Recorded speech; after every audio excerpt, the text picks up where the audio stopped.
Hi, everyone, and welcome to my channel where I talk about movies. And the movie I want to talk about today comes from 1980. This is Altered States. It was directed by Ken Russell from a screenplay by Paddy Chayefsky, starring William Hurt in his debut film, and Blair Brown. And this is a film that harkens back to, say, Dr. Jekyll and Mr. Hyde. Um, as well as many other films, Frankenstein perhaps. It's a sci-fi movie, unusual for Paddy Chayefsky, the screenwriter, and we'll talk about him a little bit later. And it's about a scientific experiment where the subject is put into a tank of water, and when covered up, his or her responses to being in that tank in a kind of a hallucinatory state some of them go into. One of the scientists, played by William Hurt, decides to become a subject himself. And he really likes the experience, the sort of out-of-body experience, and he wants to experiment with some hallucinated drugs that he can find in Mexico. So then there is a trip to Mexico where this Indian tribe conjures up this mushroom concoction, and of which he imbibes, and then he goes on a trip. I would say a bad trip, but he's fascinated by it, and he takes some of the concoction back to the laboratory. He's a research scientist. I didn't really understand a lot of the scientific terminology here. It goes by fast, so I don't really think you need to understand it. But his goal is to reach a new level of consciousness, and when he goes back to his primitive self, and some new energy will be created by doing this. So he takes the concoction and he drinks it before he goes into the tank, and dire consequences evolve. So there's not just one mad scientist here, there's three mad scientists, and you might wonder, how can these scientists be so reckless and irresponsible, especially at its effect on the William Hurt character. And he's married to Blair Brown in the movie, and in their marriage, they seem to be very much in love. William Hurt is, however, kind of self-involved, and his wife is also a prominent scientist in anthropology, and he tries to convince her, we're scientists, we have to discover new things, and so he repeats the experience much to her dismay. They break up. And one thing you have to talk about when you talk about altered states is the special effects. What happens in his hallucinations? They're feverish. They're compelling. I couldn't take my eyes off them. It's probably the best thing in the movie, and the effects were supervised by Brian Farron, and that's one of the new parts of the supplements. We have a long interview with him. It's fascinating. Again, I didn't understand all the technical language that he used, but it's really amazing to see all these special effects, before CGI. And Dick Smith did a gorilla suit that's just superb. The gorilla section is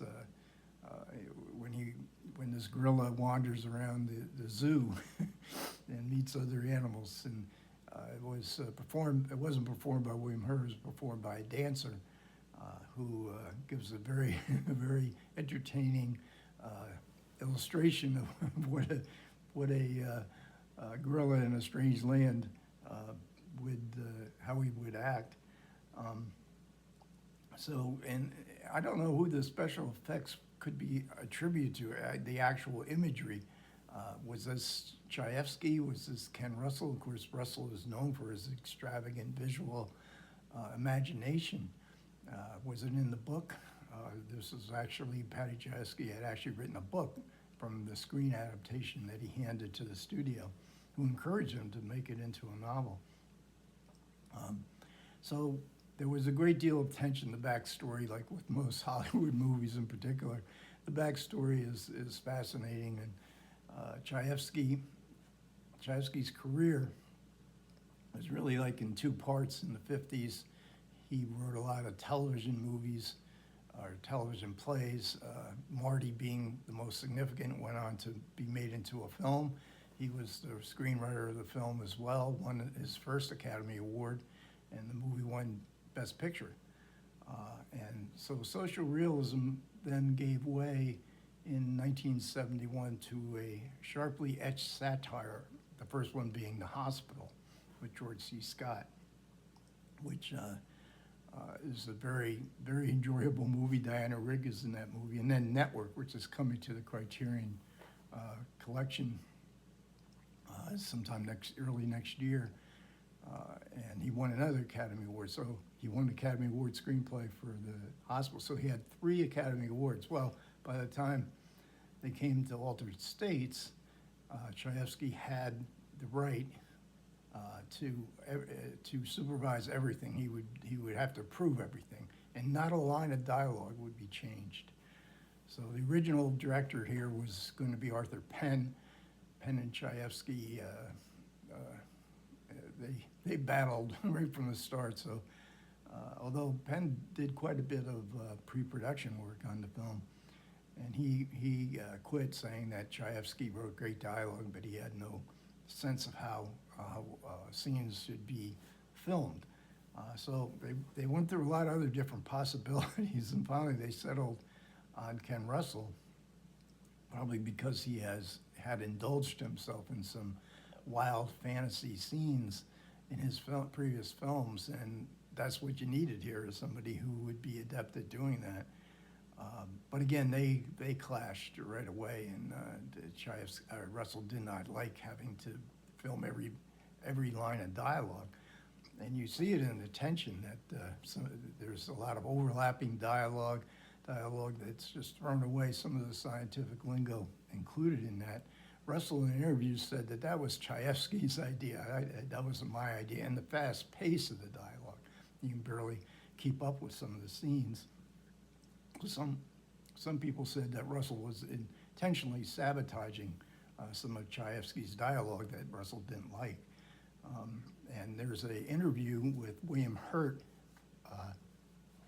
and an excerpt from a longer interview where he talks about Altered States, and he said that and Chayefsky had it in his contract that he would be on the set every day. But Russell and Chayefsky clashed so much they actually had a fist fight in the men's room of a restaurant that everybody was eating at, and then Chayefsky just went away and back to New York City where he lived, and he kind of supervised it for a while, and then he just gave up. And in fact, the screenplay credit, which should be his, went to somebody called Stanley Aaron, which is actually Chayefsky's first two names. He was not baptized as Paddy. So again, we get such incredible visual hallucinatory imagery. But where does it all lead to? Where is this film all leading to? There is a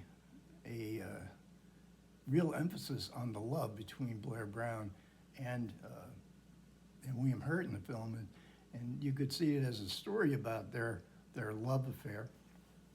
Again, Chayefsky seems to be sabotaging some of Chayefsky's intentions here. I'm not sure. There's a terrific scene of dialogue that where Blair Brown explains her love for her husband, despite all, because they have separated and they're trying to get back together again. And Russell films this from outside a window. So it's a brief scene, but very unusual that that Russell would film it that way, because it seems to be a crucial scene, especially when we get to the final ending of we get to the ending of the film.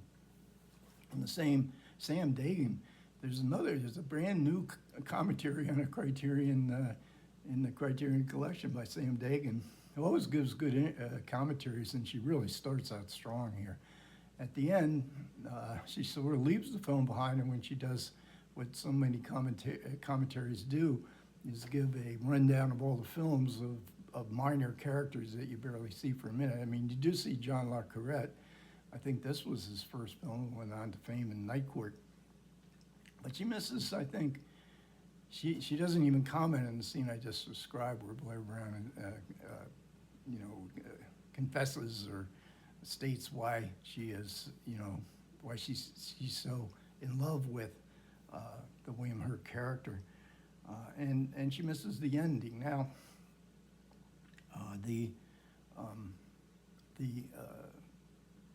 you can say when you go through all these pyrotechnics, and I thought they were really good at the end, and then you end up with what some people might consider a trite explanation conclusion, right? In that sense, it reminded me a little bit of Everything Everywhere All at Once, where you went through 100 times the pyrotechnics in Altered States, and you end up with, Jesus, that was what it was all about. The triteness is in the eye of the beholder, so I didn't feel that this ending was particularly trite. I mean, I guess it is trite, but it nevertheless, I thought had some meaning, gave some conclusion to what we were seeing. Why were we watching all these things? What's the end result? What was Chayefsky? Was he? What was his views on marriage? And he was married to the same woman all his life. And then we have an essay here by Jessica Kang, and this is a very snazzy, jazzy essay. It's very dark. The movie isn't quite this dark as I remembered it, but Jessica Kang essay is really a lot of fun to read. And I have to mention Jordan Cronenweth. His cinematography is just superb here in Dolby Vision. The darker scenes, and there are darker scenes in here, really come out well. There's some very striking images throughout. Chayefsky, in the William Hurt interview, he explains that Chayefsky knew that he was dying. He had been diagnosed with cancer a few years earlier. He was only 58, and he even though he never directed any films, and when he complained to the studio he wanted to get rid of Ken Russell, they said, well, it's in the contract that if you get rid of him, you're going to have to direct the film, which Chayefsky did not want to do. And he wanted the film to be made quickly, and according to Hurt, one of the reasons he wanted to get rid of Penn was Arthur Penn was too slow, but in the end, Russell was too slow as well. But Chayefsky did see the final product and died a few years later. So all in all, this is a really excellent presentation of this film.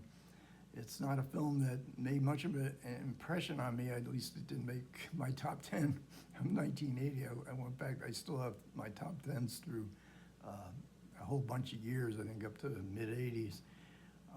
But I liked it. I really enjoyed this, especially the special effects, which just look amazing in Dolby Vision. Okay, thanks a lot, everybody who managed to listen. I do appreciate it. Oh, first, I got two more films in the Barnes & Noble sale. I picked up Eyes Wide Shut, another movie that I didn't care much for when it came out. So it's gonna be a challenge for me to. I'm reading the Arthur Schnitzler novella this was based on, so maybe it wasn't that I didn't like it so much. I just didn't understand this movie at all. So that's gonna be a challenge. And then Nicole Kidman's in that with a famous monologue. And this was, I guess, the movie that made her a big star, To Die For. So those will be coming up in coming weeks. Okay, everybody, take care.